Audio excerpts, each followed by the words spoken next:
Hi! காலையில எவ்வளோ சீக்கிரமான breakfast பண்ண முடியுமோ, அந்த மாரியான பிரேக்ஃபாஸ்ட் தான் இப்பலாம் பண்ணிட்டுருக்கேன். ஏன்னா, என்னால ரொம்ப நேரத்துக்கு நிக்க முடியல. கால்ல ரொம்ப ஷார்ப் பெயின் வருது அடிக்கடி. ஸோ, அதனால சிம்பிளான பிரேக்ஃபாஸ்ட்ட பண்ணிட்டு போயிடலாம் அப்படின்னு சொல்லிட்டு, இன்னைக்கு வந்து மரவள்ளி கிழங்கு நல்லா தோல் சீவிட்டு, வேக வச்சு தாளிச்சுட்டேன். இது கூட அம்மா குடுத்த மீன் குழம்பு வச்சு சமாளிச்சுட்டேன். அப்புறம் ஆதியாக்கு வந்து ஜீரா ரைஸ் பண்ணி லஞ்ச் பாக்ஸில் பேக் பண்ணி அனுப்பிச்சிட்டேன். நெறைய பேர் வந்து எனக்கு ரெமிடி சொல்லியிருந்தீங்க இந்த ஃபுட் கார்னுக்கு.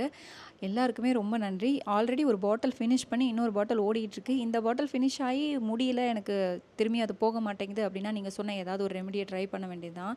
ஸோ நெறைய பேர் ஹாஸ்பிட்டலும் சஜெஸ்ட் பண்ணியிருந்தீங்க.